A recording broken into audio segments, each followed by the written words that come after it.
Capítulo 7. Rejeitado. Jesus disse: O mundo me odeia porque eu testifico que as coisas que o mundo faz são más. Se o mundo odeia vocês, lembrem-se que ele me odiou primeiro. Se as pessoas do mundo me perseguiram, também perseguirão a vocês. Por causa de mim, essas pessoas vão lhe fazer tudo isso porque não conhecem aquele que me enviou. Estas palavras são verdadeiras, pois em muitos lugares os cristãos têm sido perseguidos. Esta é a marca do verdadeiro cristianismo. A Bíblia diz aos cristãos para suportarem com paciência e esperarem pelo reino dos céus. Novamente, Jesus é nosso exemplo.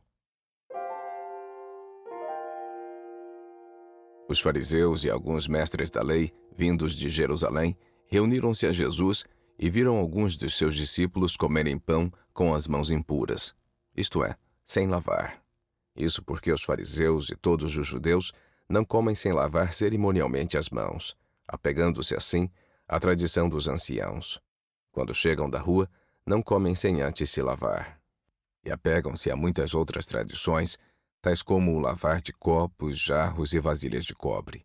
Então, os fariseus e os mestres da lei perguntaram a Jesus: Por que os seus discípulos não vivem de acordo com a tradição dos anciãos, mas comem o alimento com as mãos impuras? Ele respondeu: Bem profetizou Isaías acerca de vocês, hipócritas, como está escrito: Este povo me honra com os lábios, mas o seu coração está longe de mim. Em vão me adoram. Os seus ensinamentos não passam de mandamentos ensinados por homens. Vocês negligenciam os mandamentos de Deus e se apegam às tradições dos homens. Jesus chamou novamente a multidão para junto de si e disse: Ouçam-me todos e entendam. Não há nada fora do homem que nele entrando possa torná-lo impuro. Ao contrário, o que sai do homem é o que o torna impuro. Depois de deixar a multidão e entrar em casa, os discípulos lhe pediram explicação da parábola. Vocês não a entenderam? Perguntou-lhe Jesus. Não percebem que o que entra no homem não pode torná-lo impuro? Porque não entra no seu coração, mas no seu estômago, sendo depois eliminado. Ao dizer isso, Jesus declarou puros todos os alimentos e continuou: O que sai do homem é o que contamina o homem. Pois do coração dos homens saem os maus pensamentos, as imoralidades sexuais, os roubos, os homicídios, os adultérios, as cobiças, as maldades, o engano, a devassidão, a inveja, a calúnia, a arrogância e a insensatez. Todos esses males vêm de dentro e tornam o homem impuro. Então Jesus disse à multidão e aos seus discípulos: Os mestres da lei e os fariseus sentam na cadeira de Moisés. Obedeçam e façam tudo o que eles dizem a vocês, mas não façam o que eles fazem, pois não praticam o que pregam. Eles atam fardos pesados e os colocam sobre os ombros dos homens, mas eles mesmos não estão dispostos a levantar um só dedo para movê-los. Tudo o que fazem é para serem vistos pelos homens. Fazem seus filactérios bem largos e põem longos enfeites em suas vestes. Amam os lugares de honra nos banquetes, os assentos mais importantes nas sinagogas, as saudações nas praças e que as pessoas os chamem Rabi. Contudo, vocês não devem ser chamados Rabi, porque um só é o mestre de vocês, e todos vocês são irmãos. A ninguém na terra chamem Pai, porque vocês só têm um Pai, aquele que está nos céus. Tampouco vocês devem ser chamados Guia, porque vocês têm um só Guia, o Cristo. O maior entre vocês deverá ser servo, pois todo aquele que se exaltar será humilhado, e todo aquele que se humilhar será exaltado. Ai de vocês, mestres da lei e fariseus, hipócritas! Vocês fecham o reino dos céus diante dos homens. Vocês mesmos não entram, nem deixam entrar os que estão prestes a entrar. Ai de vocês, mestres da lei e fariseus, hipócritas! Vocês percorrem terra e mar para fazer um convertido, e quando conseguem, o tornam 2 vezes mais merecedor do inferno do que vocês. Ai de vocês, mestres da lei e fariseus hipócritas! Pois vocês limpam o exterior do copo e do prato, mas no interior estão cheios de ganância e cobiça. Fariseu cego! Limpe primeiro o interior do copo e do prato, para que o exterior também fique limpo. Ai de vocês, mestres da lei e fariseus e hipócritas, pois edificam os túmulos dos profetas e adornam os monumentos dos justos. E dizem, se tivéssemos vivido no tempo dos nossos antepassados, não teríamos tomado parte com eles no derramamento do sangue dos profetas. Assim testemunham contra vocês mesmos que são descendentes dos que assassinaram os profetas. Completem, pois, o que os seus antepassados começaram. Serpentes, raça de víboras, como vocês escaparão da condenação ao inferno? Por isso, estou enviando-lhes profetas, sábios e mestres da lei. A uns, vocês matarão e crucificarão. A outros, açoitarão nas suas sinagogas e perseguirão de cidade em cidade. Então os fariseus saíram e começaram a planejar um meio de enredá-lo nas suas próprias palavras.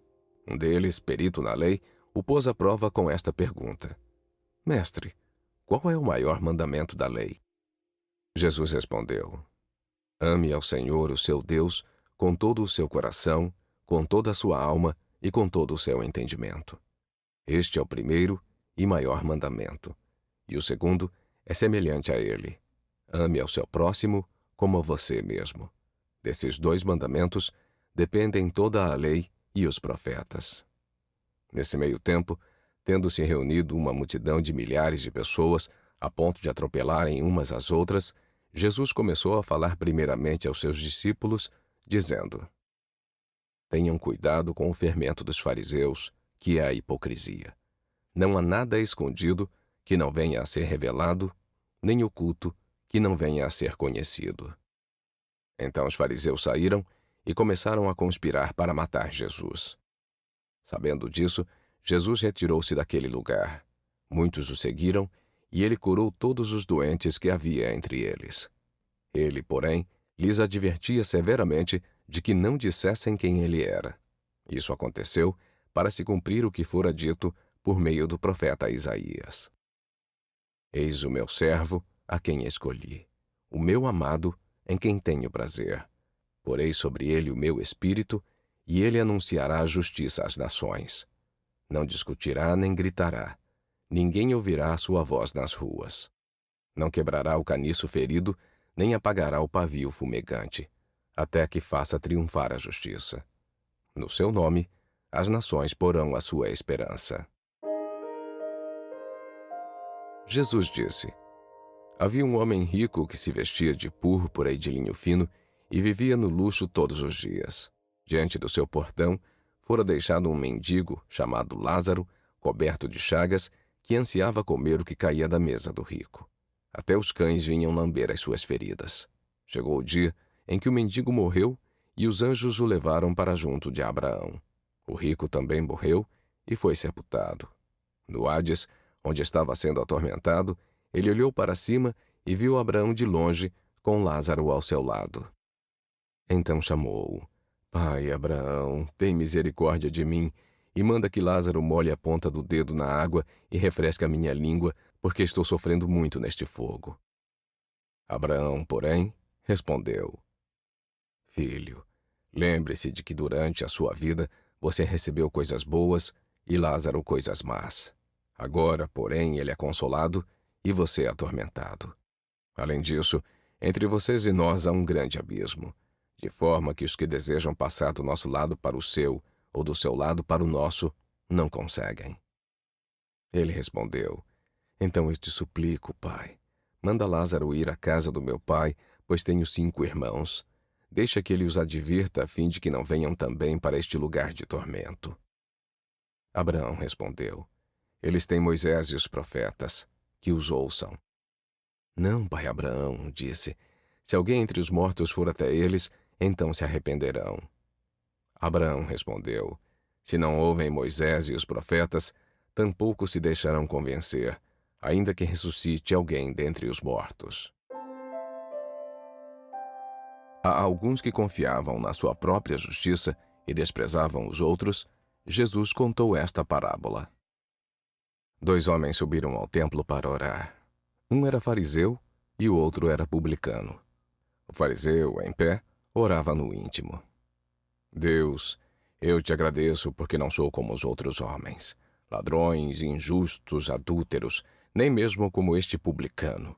Jejuo 2 vezes por semana e dou o dízimo de tudo quanto ganho. O publicano, porém, ficou à distância. Ele nem sequer ousava olhar para o céu, mas batendo no peito dizia: Deus, tem misericórdia de mim que sou pecador.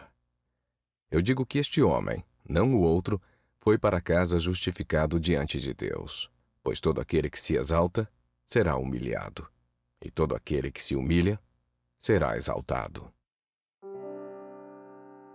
Naquele momento, os discípulos chegaram a Jesus e perguntaram: Quem é o maior no reino dos céus? Chamando uma criança, colocou-a no meio deles e disse: Em verdade lhes digo que, a não ser que vocês mudem e se tornem como crianças, jamais entrarão no reino dos céus. Portanto, quem se faz humilde como esta criança é o maior no reino dos céus. Quem recebe uma destas crianças em meu nome, recebe a mim. Mas se alguém induzir a pecar um destes pequeninos que creem em mim, seria melhor que ele amarrasse uma pedra de moinho no pescoço e se afogasse nas profundezas do mar. Mas ao se aproximar a festa judaica das cabanas, os irmãos de Jesus lhe disseram: Você deve sair daqui e ir para a Judéia, para que os seus discípulos possam ver as obras que você faz. Porque ninguém que deseja ser reconhecido publicamente age em segredo. Visto que você está fazendo estas coisas, mostre-se ao mundo. Os seus irmãos disseram isso porque não criam nele. Então Jesus lhes disse: O meu tempo ainda não chegou, mas para vocês qualquer tempo é apropriado. O mundo não pode odiar vocês, mas a mim odeia, porque testemunho que as obras dele são más. Vão vocês à festa. Eu ainda não subirei a esta festa, porque para mim ainda não chegou o tempo apropriado. Tendo dito isso, permaneceu na Galiléia. Contudo, depois que seus irmãos subiram para a festa, ele também subiu, não publicamente, mas em segredo.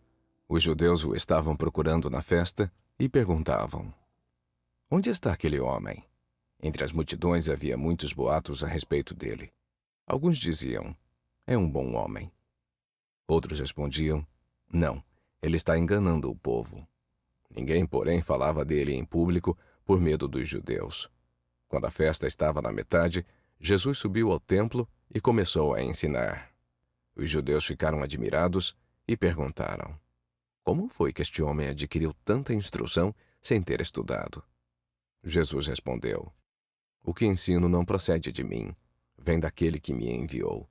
Se alguém decidir fazer a vontade de Deus, saberá se o meu ensino vem de Deus ou se falo por mim mesmo. Então Jesus disse em alta voz: Quem crê em mim, crê não apenas em mim, mas naquele que me enviou. Quem vê a mim, vê aquele que me enviou. Eu vim ao mundo como luz, para que todo aquele que crê em mim não permaneça nas trevas. Se alguém ouve as minhas palavras e não lhes obedece, eu não o julgo, pois não vim para julgar o mundo, mas para salvá-lo. Há um juiz para quem me rejeita e não aceita as minhas palavras. A própria palavra que proferi o condenará no último dia. Pois não falei por mim mesmo, mas o Pai que me enviou me ordenou o que dizer e o que falar. Sei que o seu mandamento é a vida eterna. Portanto, o que eu digo é exatamente o que o Pai me mandou dizer. Então, alguns habitantes de Jerusalém começaram a perguntar: Não é este o homem que estão procurando matar? Aqui está ele falando publicamente e não lhe dizem nada. Será que as autoridades chegaram à conclusão de que ele é realmente o Cristo? Nós sabemos de onde é este homem. Quando, porém, o Cristo vier, ninguém saberá de onde ele é. Enquanto ensinava no pátio do templo, Jesus clamou em alta voz: Vocês me conhecem e sabem de onde sou? Eu não estou aqui por mim mesmo, mas aquele que me enviou é verdadeiro. Vocês não o conhecem. Eu, porém, o conheço, porque venho da parte dele e ele me enviou. No entanto, muitos no meio da multidão creram nele e diziam: quando o Cristo vier, fará mais sinais milagrosos do que este homem fez? Ouvindo as suas palavras, muitos no meio do povo disseram: certamente este homem é o profeta. Outros disseram: ele é o Cristo. Ainda outros perguntaram: como pode o Cristo vir da Galiléia? A Escritura não diz que o Cristo virá da descendência de Davi, da cidade de Belém, de onde era Davi? Assim, o povo ficou dividido por causa de Jesus. Os fariseus ouviram a multidão sussurrando essas coisas sobre ele. Então, os chefes dos sacerdotes e os fariseus enviaram guardas do templo para prendê-lo. Então, tentaram prendê-lo, mas ninguém pôs as mãos nele, porque a sua hora ainda não havia chegado. Finalmente, os guardas do templo voltaram aos chefes dos sacerdotes e aos fariseus, os quais lhes perguntaram: por que vocês não o trouxeram? Ninguém jamais falou da maneira que esse homem fala, declararam os guardas. Será que vocês também foram enganados? Perguntaram os fariseus. Por acaso alguém das autoridades ou dos fariseus creu nele? Não. Mas essa ralé que nada entende da lei é maldita. Nicodemos, um deles, que anteriormente tinha procurado Jesus, perguntou-lhes: a nossa lei condena alguém sem primeiro ouvi-lo para saber o que ele tem feito? Eles responderam: você também é da Galiléia? Verifique e descobrirá que da Galiléia não surge profeta. Jesus saiu do templo e, enquanto caminhava, os seus discípulos aproximaram-se dele para lhe mostrar as construções do templo.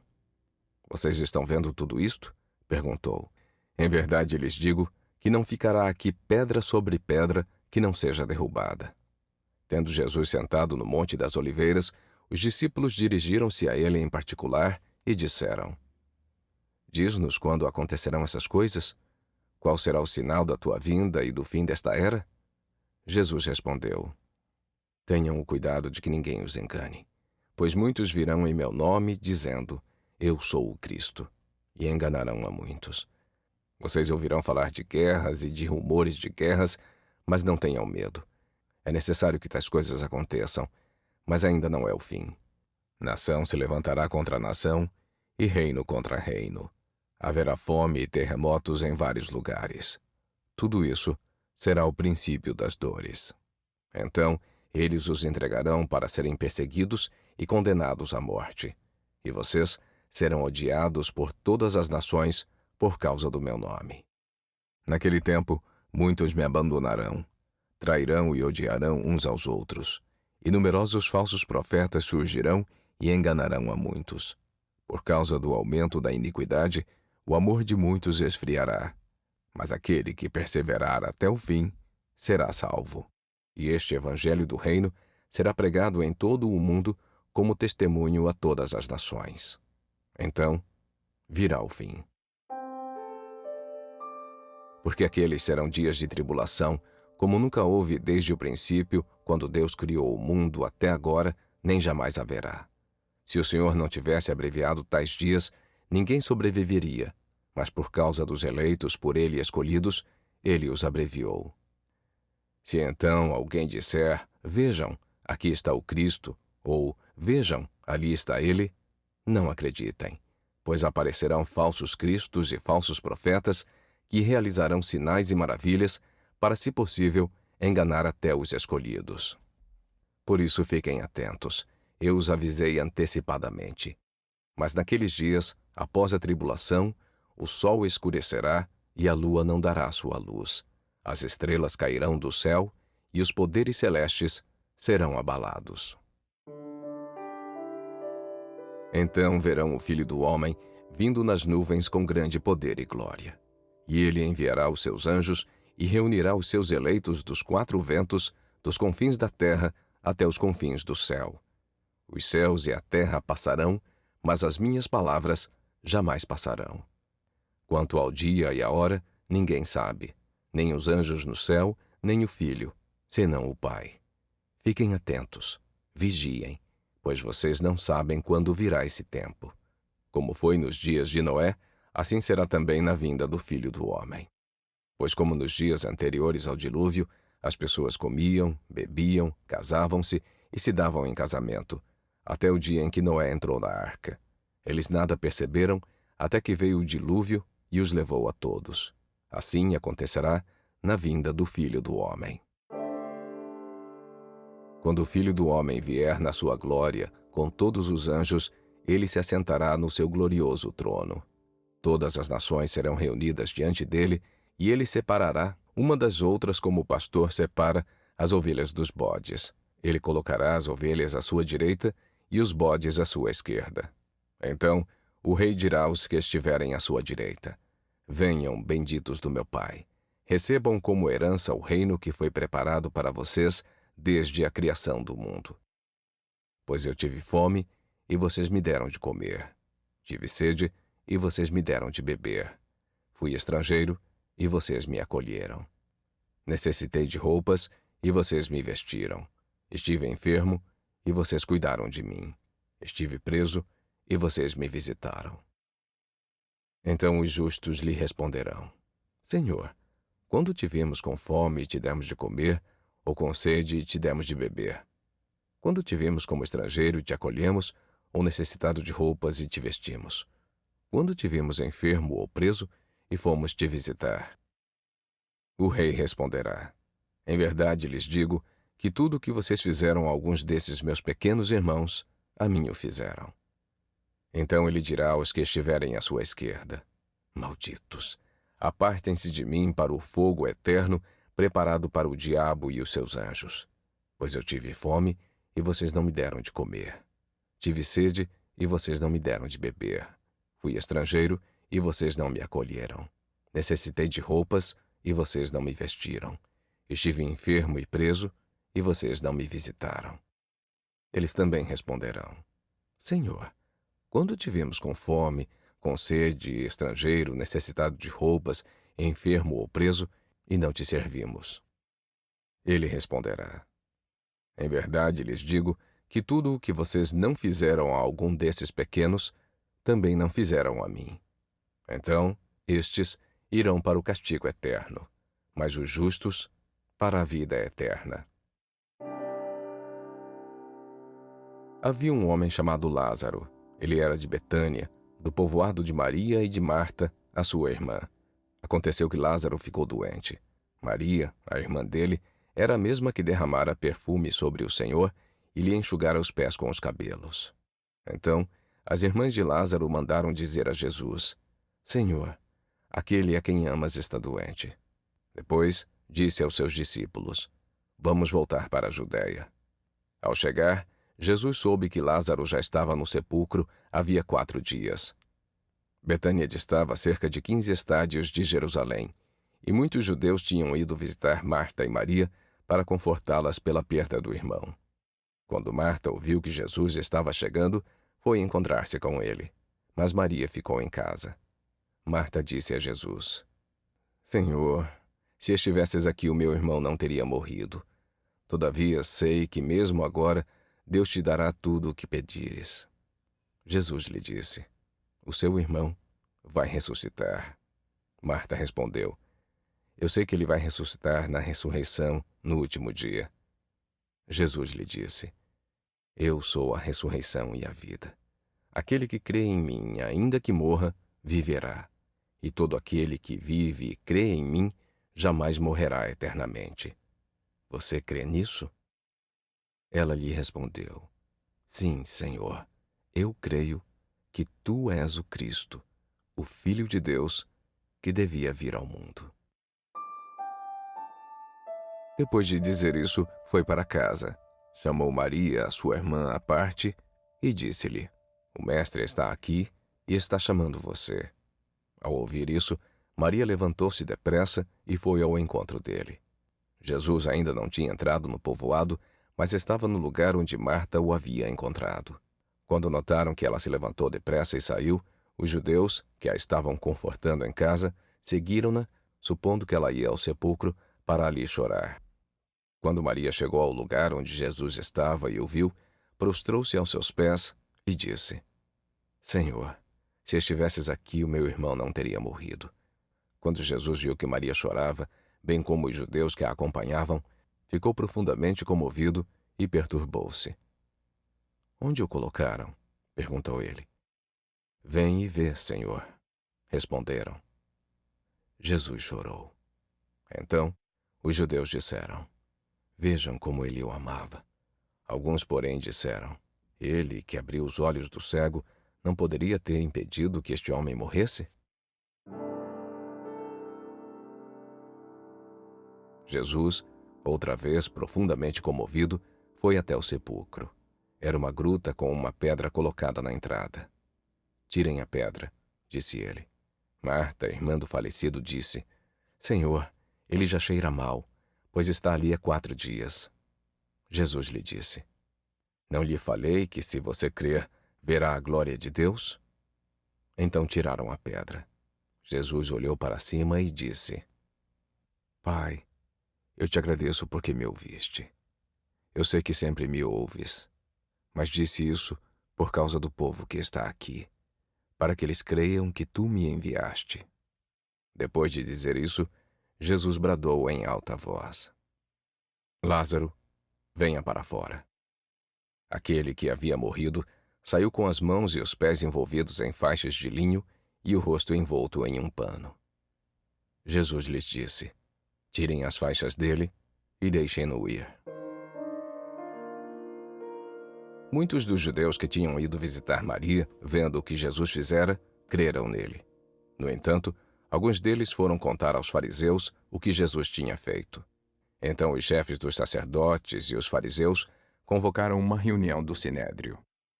"O que estamos fazendo?" perguntaram. "Aí está esse homem, realizando muitos sinais milagrosos. Se o deixarmos, todos crerão nele. Então, os romanos virão e tomarão tanto o nosso lugar como a nossa nação." Ao se aproximar a Páscoa judaica, muitos foram daquela região a Jerusalém, a fim de participar das purificações cerimoniais antes da Páscoa. Continuavam procurando Jesus e, no templo, perguntavam uns aos outros: "O que vocês acham? Será que ele virá à festa?" Os chefes dos sacerdotes e os fariseus, porém, tinham ordenado que, se alguém soubesse onde Jesus estava, o denunciasse para que pudessem prendê-lo. 6 dias antes da Páscoa, Jesus chegou a Betânia, onde vivia Lázaro, a quem ele ressuscitara dentre os mortos. Ali prepararam um jantar para Jesus. Marta servia, enquanto Lázaro estava à mesa com ele. Enquanto isso, uma grande multidão de judeus, ao saber que Jesus estava ali, veio, não apenas por causa de Jesus, mas também para ver Lázaro, a quem ele ressuscitara dentre os mortos. Assim, os chefes dos sacerdotes fizeram planos para matar também Lázaro, pois por causa dele, muitos estavam se afastando dos judeus e crendo em Jesus. No dia seguinte, a grande multidão que tinha ido para a festa ouviu falar que Jesus se dirigia a Jerusalém. Pegaram ramos de palmeiras e saíram ao seu encontro, gritando: "Hosana, bendito é o que vem em nome do Senhor. Bendito é o Rei de Israel." Jesus conseguiu um jumentinho e montou nele, como está escrito: "Não tenha medo, ó filha de Sião. Eis que o seu rei vem, montado em um jumentinho." A princípio, os seus discípulos não entenderam isso. Só depois que Jesus foi glorificado, se lembraram de que essas que fizeram a ele estavam escritas a seu respeito.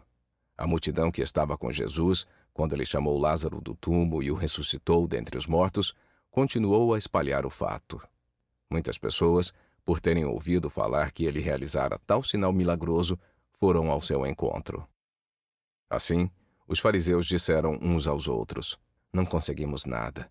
Olha como o mundo vai atrás dele." Os chefes dos sacerdotes e os mestres da lei procuravam um meio de matar Jesus, mas tinham medo do povo. Então, Satanás entrou em Judas, chamado Iscariotes, um dos 12. Judas dirigiu-se aos chefes dos sacerdotes e aos oficiais da guarda do templo e tratou com eles como poderia lhes entregar Jesus. A proposta muitos alegrou e acordaram sobre lhe dar dinheiro. Ele concordou e procurava uma oportunidade para lhes entregar Jesus quando a multidão não estivesse presente. No entanto, apesar de Jesus ter feito tantos sinais milagrosos diante deles, não creram nele.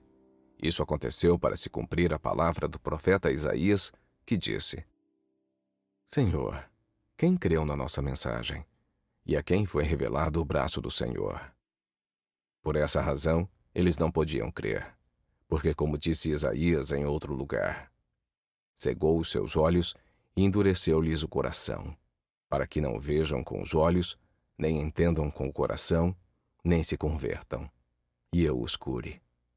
Isaías disse isso porque viu a glória de Jesus e falou sobre ele. Ainda assim, muitos líderes dos judeus creram nele, mas por causa dos fariseus, não confessavam a sua fé, com medo de serem expulsos da sinagoga, porque amaram mais a glória dos homens que a glória de Deus.